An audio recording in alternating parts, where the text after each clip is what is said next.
जय श्री कृष्ण। प्राकृत भविष्य दर्शन में आपका स्वागत है।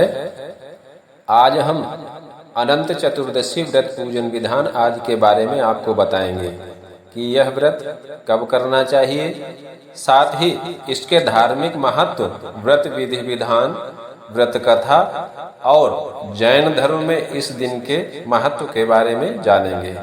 तो आइए शुरू करते हैं। इससे पहले आप हमारे चैनल को सब्सक्राइब कर लें, बेल आइकन को दबाएं और वीडियो को लाइक और शेयर करें। साथ ही अपने विचार और सुझाव हमें प्रेषित करें, जिससे हम उन विषयों को आपके समक्ष प्रस्तुत कर सकें जिन्हें आप जानना या देखना चाहते हैं।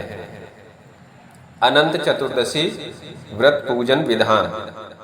भाद्रपद मास के शुक्ल पक्ष की चतुर्दशी को अनंत चतुर्दशी या अनंत चौदस कहा जाता है।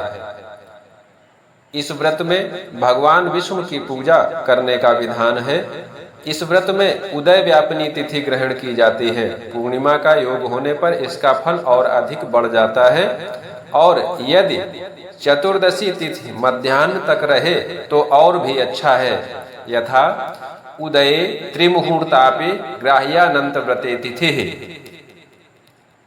तथा भाद्रपदस्यान्ते चतुर्दश्यां द्विजोत्तमा पौर्णमास्याः समायोगे व्रतं चानन्तकं चरेत् मध्याह्ने भोज्य बेलायाम। अब इसके धार्मिक महत्व के बारे में चर्चा करते हैं। इस दिन अनंत भगवान की पूजा करके संकटों से रक्षा करने वाला अनंत सूत्र बांधा जाता है। कहा जाता है कि जब पांडव द्यूत क्रीड़ा में अपना सारा राजपाट हारकर वन में विचरण करते हुए कष्ट भोग रहे थे, तब भगवान श्री कृष्ण ने उन्हें अनंत चतुर्दशी का व्रत करने की सलाह दी थी। धर्मराज युधिष्ठिर ने अपने भाइयों तथा द्रौपदी के साथ पूरे विधि विधान से ये व्रत किया तथा अनंत सूत्र धारण किया। अनंत चतुर्दशी व्रत के प्रभाव से पांडव सब संकटों से मुक्त हो गए। विधि विधान।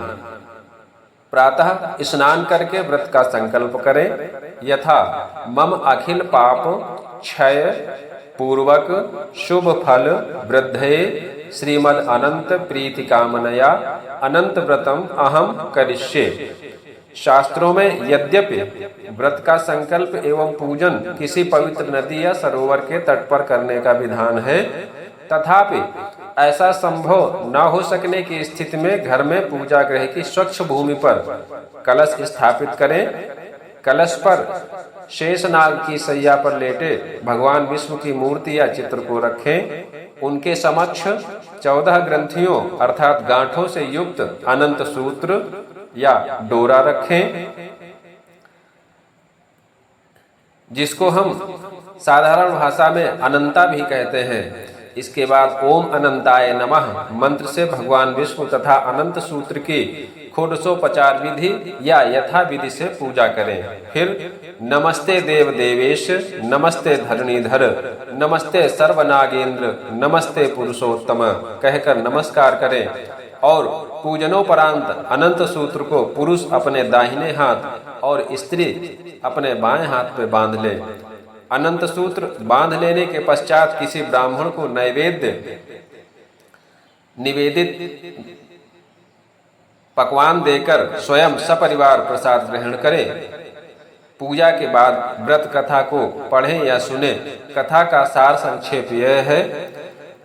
सतयुग में सुमंतु नाम के एक मुनि थे। उनकी पुत्री शीला अपने नाम के अनुरूप अत्यंत सुशील थी। सुमंत मुनि ने उस कन्या का विवाह कौंडिन्य मुनि से किया। कौंडिन्य मुनि अपनी पत्नी शीला को लेकर जब ससुराल से घर वापस लौट रहे थे, तब रास्ते में नदी के किनारे कुछ स्त्रियां अनंत भगवान की पूजा करते दिखाई पड़ी। शीला ने अनंत व्रत का महात्म्य जानकर उन स्त्रियों के साथ अनंत भगवान का पूजन करके अनंत सूत्र बांध लिया। इसके फलस्वरूप थोड़े ही दिनों में उसका घर धन धान से पूर्ण हो गया। एक दिन कौंडिन्य मुनि की दृष्टि अपनी पत्नी के बाएं हाथ में बंधे अनंत सूत्र पर पड़ी, जिसे देखकर वह भ्रमित हो गए और उन्होंने पूछा, क्या तुमने मुझे वश में करने के लिए यह सूत्र बांधा है? शीला ने विनम्रता पूर्वक उत्तर दिया, जी नहीं, यह अनंत भगवान का पवित्र सूत्र है। परंतु कुयोगवश कौंडिन्य ने अपनी पत्नी की सही बात को भी गलत समझा और अनंत सूत्र को जादू मंत्र वाला वशीकरण करने का डोरा समझकर तोड़ दिया तथा उसे आग में डालकर जला दिया।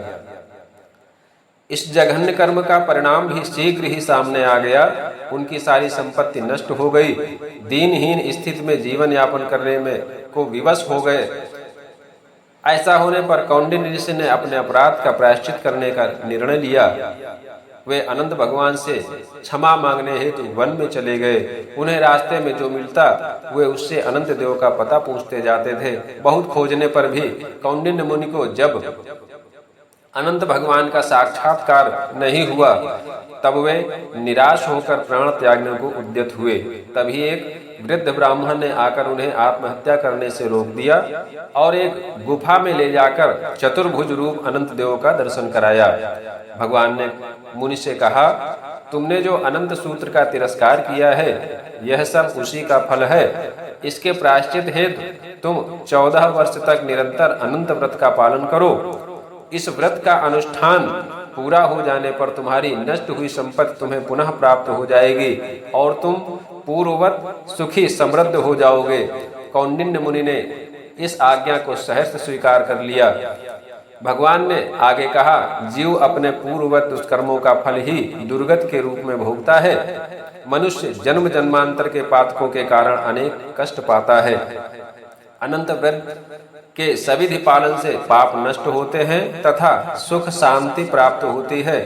कौंडिन्य मुनि ने 14 वर्ष तक अनंत व्रत का नियम पूर्वक का पालन करके खोई हुई समृद्धि को पुनः प्राप्त कर लिया। इस प्रकार 14 वर्ष या यथा सामर्थ्य व्रत करें, फिर नियत अवधि पूरी होने पर भाद्रपद शुक्ल चतुर्दशी को उद्यापन करें।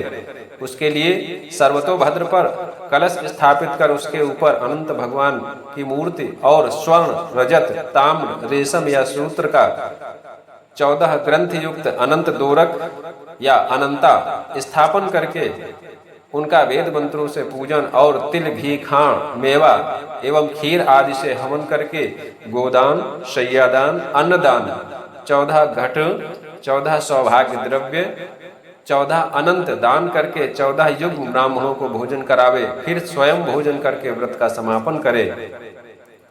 जैन धर्म में महत्व। अनंत चतुर्दशी या अनंत चौदस जैन धर्मावलंबियों के लिए सबसे पवित्र तिथि है।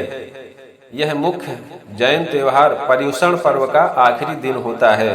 जय श्री कृष्ण।